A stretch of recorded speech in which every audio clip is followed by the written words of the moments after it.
Railway में। अगर आप इस चैनल पर नए हैं तो आपसे अनुरोध है कि प्लीज़ मेरे चैनल को सब्सक्राइब करें, इस वीडियो को लाइक करें और शेयर करें। चलिए फिर स्टार्ट करते हैं फर्स्ट क्वेश्चन से। आज हम ज्योग्राफी के क्वेश्चन डिस्कस करेंगे। The study of human evolution indicates that all of us belong to a single species that evolved in। ठीक है, मानव विकास का अध्ययन यह इंगित करता है कि हम सभी एक ही प्रजाति से संबंधित है जो कि निम्न में से डैश में विकसित हुए हैं। तो ये अफ्रीका में इवॉल्व हुए ऐसा मानना है। ठीक है, ह्यूमन जो स्पीसीज है वो सबसे पहले अफ्रीका में जो है पाए गए और वहाँ पे ही वो उनकी जो है क्या कहे इवोल्यूशन हुआ। ठीक है, विकसित हुए वहाँ पे। नेक्स्ट क्वेश्चन देखते हैं। स्वेज कनाल, ठीक है, स्वेज नहर द्वारा इनमें से कौन से दो जल निकाय जुड़े हुए हैं? Which of this two water bodies are connected by the Suez Canal? तो इसका राइट आंसर है Mediterranean Sea and Red Sea. ठीक है, Mediterranean Sea and Red Sea. Suez Canal जो है इजिप्ट के पास है। ठीक है, तो इसको इस तरह से याद रख सकते हैं आप, MSR। ठीक है, MSR इस तरह से। मैं ट्रिक बताने का मतलब मैं प्रेफर नहीं करती ट्रिक बताना, क्योंकि इतने ज़्यादा ट्रिक हो जाते कि ट्रिक ही भूल जाओगे तो आंसर कैसे दे पाओगे। तो कुछ इस तरह से डायग्राम के थ्रू आप बहुत अच्छे से याद रख सकते हैं। देखिए, इजिप्ट के पास है सुएज कनाल जो मेडिटेरियन सी और रेड सी को जोड़ती है। ठीक है, इस तरह से देखिए। और एशिया, ये भी बहुत इंपॉर्टेंट है, एशिया और अफ्रीका जो है यहाँ पे जुड़ते हैं, सुएज कनाल के पास में जुड़ते हैं। ये मतलब 1 पॉइंट, एक्चुअली 2 पॉइंट है जहाँ पे अफ्रीका और एशिया जुड़ते हैं, और अफ्रीका और यूरोप जो है सिर्फ 1 पॉइंट एक ही जगह टच होते हैं। ये याद रखना है आपको। Next question. Sir Charles Wilkins is known and remembered for which of the following translation? ठीक है, सर चार्ल्स विल्किंस निम्नलिखित में से किस अनुवाद के लिए प्रसिद्ध है? तो ये क्वेश्चन बहुत इंपॉर्टेंट है। देखिए, वेरी वेरी इंपॉर्टेंट क्वेश्चंस, आपको ये याद कर लेना ही है। तो ये जो है इन्होंने भगवत गीता का इंग्लिश ट्रांसलेशन किया था। ठीक है, next. Okay, what is the name of southern most tip of the continent of south America? ठीक है, at this place the Pacific and Atlantic ocean converge. जो साउथ अमेरिका है, साउथ अमेरिका कुछ map इस तरह से है। ठीक है, तो इसका साउदर्न मोस्ट पार्ट पूछ रहा है, ये क्या है?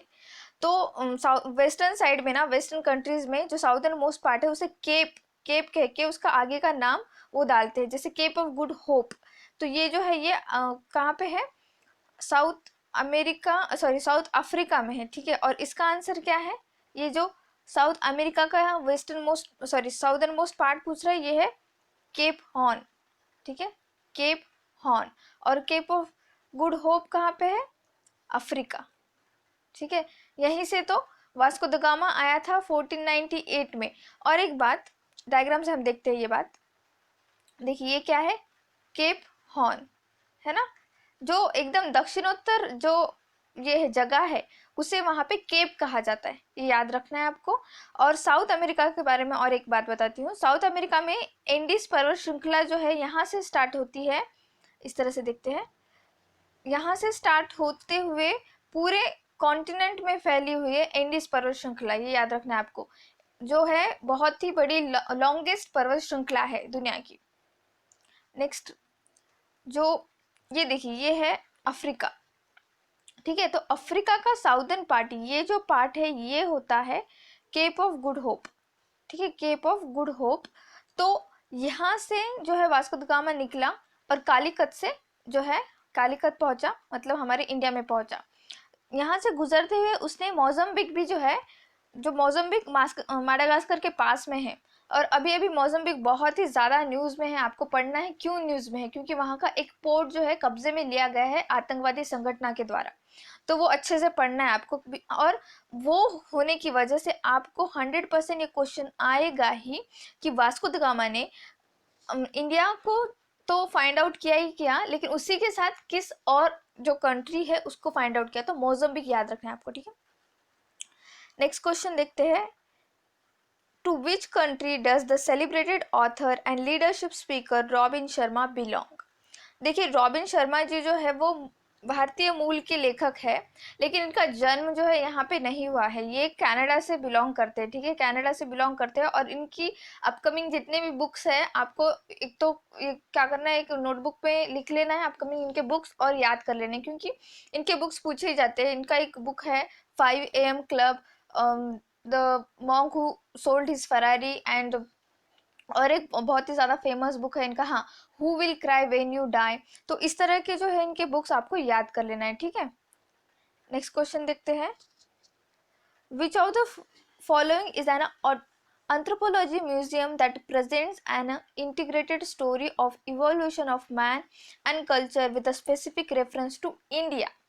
ठीक है, तो ये म्यूजियम बताओ जहाँ पे मैन का उसके कल्चर के साथ विकसित या फिर कहे इवोल्यूशन हुआ है, एकत्रीकरण हुआ है। तो ये जो है इंदिरा गांधी राष्ट्रीय मानव संग्रहालय, ठीक है, IGRMS। तो ये PYP क्वेश्चन देखने से ही पता चलता है, क्योंकि इतना ज़्यादा किसी भी किताब में नहीं मिलेगा आपको, तो PYP क्वेश्चन देखने का यही एक फ़ायदा है, ठीक है। Next, which of this reverse primarily flows in south Africa. देखिए, अफ्रीका तो बहुत बड़ा कॉन्टिनेंट है ना, सेकंड मतलब एशिया के बाद सेकंड कॉन्टिनेंट है जो बहुत बड़ा है। तो इसमें साउथ अफ्रीका में जो नदी फ्लो करती है उसके बारे में पूछा गया है। तो वो जो है ऑरेंज रिवर, ठीक है, वो साउथ अफ्रीका में फ्लो करती है, याद रखना। तो यहाँ पे है, देखिए डायग्राम से देखते हैं हम, ये लेसिथो से स्टार्ट होती है और नाम्बिया में जाके क्या ख़त्म होती है, और जो अटलांटिक सी में जाके गिर जाती है, ठीक है। तो ये है ऑरेंज रिवर, ये साउथ अफ्रीका में, साउथ अफ्रीका में फ्लो होती है। और एक बात कॉन्गो रिवर के बारे में, कॉन्गो रिवर के बारे में ऐसा कहा जाता है कि ये रिवर जो है इक्वेटर को 2 बार काटती है, ठीक है। तो किस तरह से, ये देखिए इमेज से आप बहुत अच्छे से जान पाएंगे। ये है इक्वेटर, है ना, ये इक्वेटर है। तो ये कॉन्गो रिवर है, कॉन्गो रिवर 2 बार काटती है, मतलब इस तरह से, ठीक है, ये इस तरह से इसे काट रही है ना। Next, name the character in Mahabharata who was blessed with the divine vision to see the Mahabharata battle and explain its scenes by scene to the blind king Dasharatha, ठीक है, सॉरी धृतराष्ट्र। तो धृतराष्ट्र जी को बैटल, जो हमारी महाभारत में बैटल हुई थी, वो बताने वाला इंसान का नाम बताइए, ये पूछ रहे हैं। जिसे दैवीय दृष्टि थी, वो बहुत दूर की जो भी बैटल चल रही है वो घर बैठे बता सकते थे, तो वो थे संजय, ठीक है, संजय। और एक बात, अभी हाल फिलहाल महाभारत और रामायण का रिपीट टेलीकास्ट हुआ है, तो आपको 100% क्वेश्चन उससे बनेंगे ही, ठीक है, 100% क्वेश्चन बनेंगे। अगर आपको वो आपने अगर रिपीट टेलीकास्ट नहीं देखा है, तो एक काम कीजिए, आप कोई बुक पढ़ सकते हैं, या बुक भी पढ़ने की इच्छा नहीं है तो आपके घर में जो भी एल्डर वन है, जैसे दादा दादी, उन लोगों को पता होता है, उन लोगों को पूछ लेंगे तो भी है ना, 1 मार्क्स आपका सिक्योर हो जाएगा। और अगर आप देख सकते हैं या फिर पढ़ सकते हो तो पढ़ लीजिए, क्योंकि 1 मार्क्स से आप आपकी रैंक जो है डिसाइड कर सकते हैं, ठीक है। 1-1 मार्क्स आपका रैंक डिसाइड करेगा। तो प्लीज़ महाभारत और रामायण का अच्छे से अध्ययन करना, ठीक है। ये देखिए इस तरह से, ये है संजय, ठीक है, और ये बता रहा है कि बैटल में एक्चुअली हो क्या रहा है, ये ब्लाइंड किंग को, धृतराष्ट्र को, है ना। नेक्स्ट देखते हैं, okay, the Dhola Sadiya bridge dedicated to the nation by prime minister Narendra Modi is built across which river, ठीक है।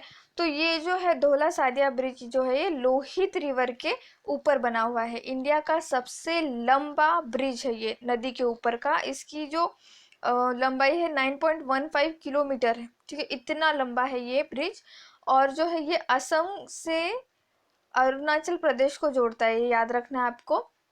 असम जो है वो ढोला, असम का जो ढोला है वो, और सादिया जो है अरुणाचल प्रदेश में, इसलिए इसका नाम धोला सादिया ब्रिज ऐसा हुआ है।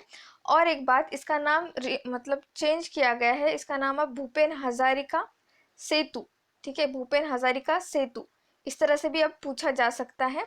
तो याद रखना है आपको। ये जो है इंडिया को नॉर्थ ईस्ट स्टेट से मिलाता है ये ब्रिज, ठीक है। इमेज से देखते हैं हम, ये देखिए इतना लंबा ब्रिज है ये, ठीक है, 9 किलोमीटर मतलब बहुत ही लंबा है, ठीक है। लोहित और लोहित जो है लोहित रिवर के ऊपर है, याद रखना है आपको, ठीक है।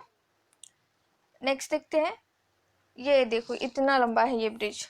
इससे भी लंबा एक ब्रिज बन रहा है बिहार में, अभी तक वो जो बना नहीं है, 2022 में बन जाएगा, क्योंकि अभी कोरोना वायरस की वजह से बन जाता 2021 में, लेकिन अभी पॉसिबल नहीं है, तो 2022 में बन जाएगा वो। Okay, thank you so much for watching. Please subscribe to my channel, share this video, like this video, and please keep revising. Thank you.